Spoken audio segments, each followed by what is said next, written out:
You guys, this drama between Mena and Safaree is heating up. So basically, Safaree asked the judge to lower his child support payment from like $4,900 to, I don't know the exact amount he wanted it dropped. I just know that he wanted it lower. And Mena was not with that. She basically decided to show a calendar of the year and showed that Safaree only seen the kids or had the kids 16 days out of the year. So she's like, what does he need his child support payment lower for when he's not even getting his kids, he's not seeing his kids? So after this, Safaree decided to drop receipts that Mena was putting her hands on him in front of their kids. She also grabbed a ladder and climbed over his fence, and somebody said, oh, she's not acting in them Tubi movies, and he decided to post a video of her in the car, I guess, going off on him in front of the kids. And he also took to his YouTube channel to basically express why he's not, seeing his kids. And Mena decided to say that Safaree is trying to use this so he can become big on YouTube. So Mena posted and said, posting videos that transpired in 2023, but yet in May 2024, you were begging for me back. If it was so traumatic for you, why would you be in my Ring camera in May 4th through 7th begging for me to let you in and take you back and make it make sense? So Erica caption says, explains why I was so enraged because how you violated my body. I wanted answers. You have been gaslighting, violating me, and leaving me for you know what on so much when it comes to the kids. All your receipts are from 2023 and mine are from 2024. Do you really want me to post you begging for me back just this May on your knees in front of our kids? Now, before I play Safaree's video, a lot of people feel like Nicki Minaj was on live mocking Mena. I don't know who needed to hear this, but good for you!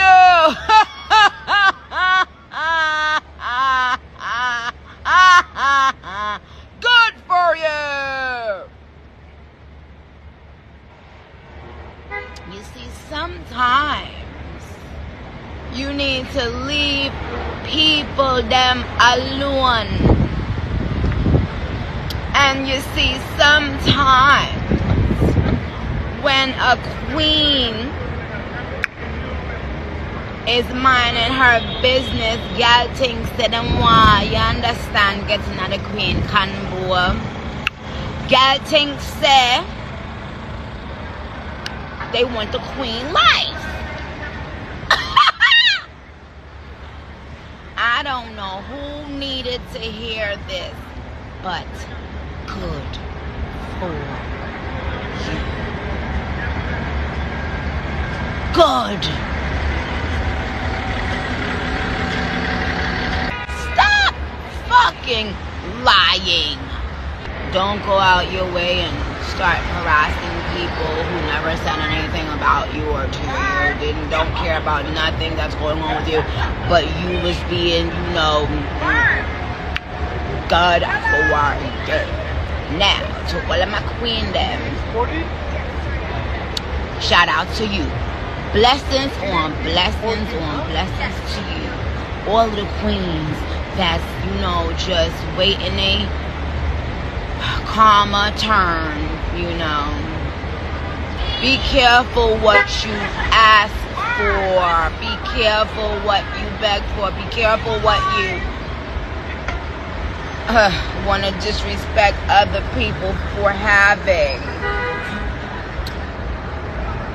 Hunty, I said I don't know who needs to hear it, but good for you. And I don't care.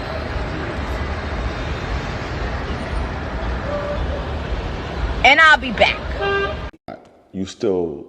There still has to be like a certain level of common sense when it comes to just being a judge of character. And this has nothing to do with TV at all, none of that. Like this is real life because kids are involved. And this deadbeat narrative, it's like, it's just so jarring to me. It does give me a headache sometimes, but then, I'm pretty good at just brushing things off. But, people who know me and especially know my situation,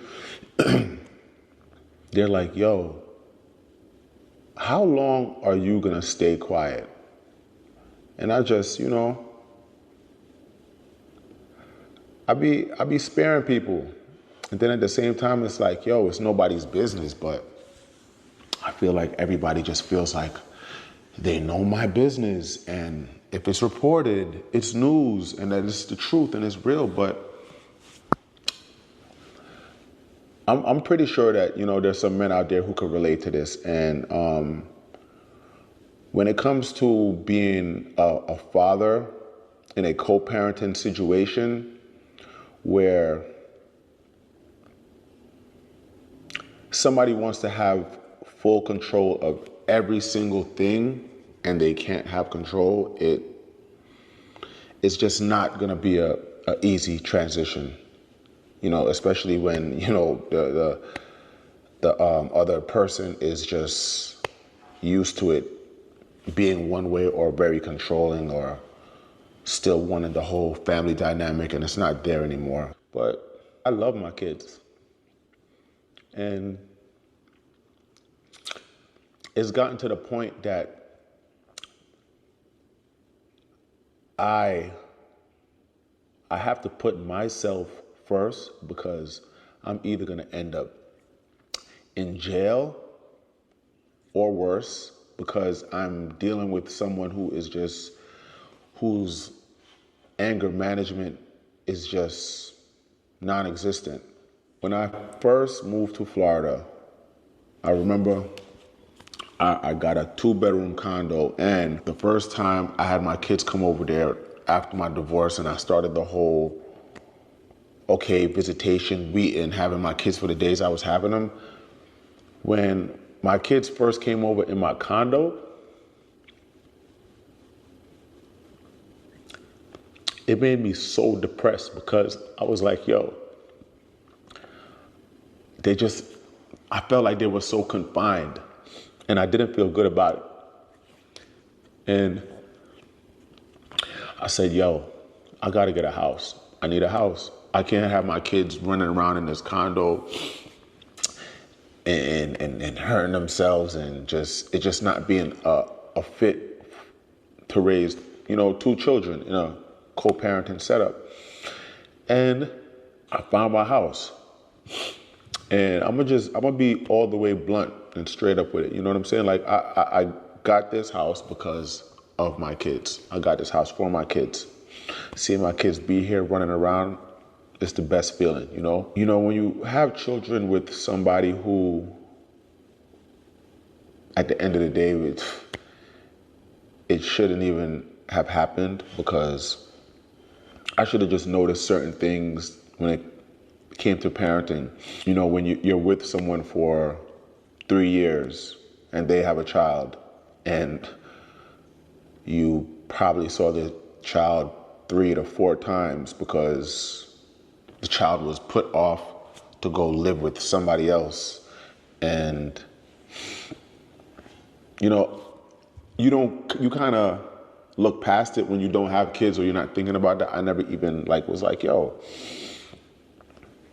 why doesn't your son live here? And then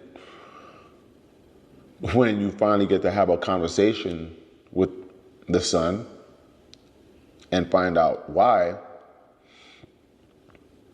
it's crazy. Imagine speaking to a child who's of age and knows what's going on. He's 16 years old. And he says, if I ever had to live with my mother, I would kill myself. I wouldn't make that up, And it sucks that I gotta really just run this down because of this smear campaign, and somebody who gets such a high on just talking about me and picking and choosing what kids you want to, have on the forefront and get whatever extra attention you get off of it. So I kind of just looked past certain things and thought that, you know, maybe I could help and make things better. But when you aren't with somebody and it doesn't work out, and the two of you are just like in a weird space and everything is a fight,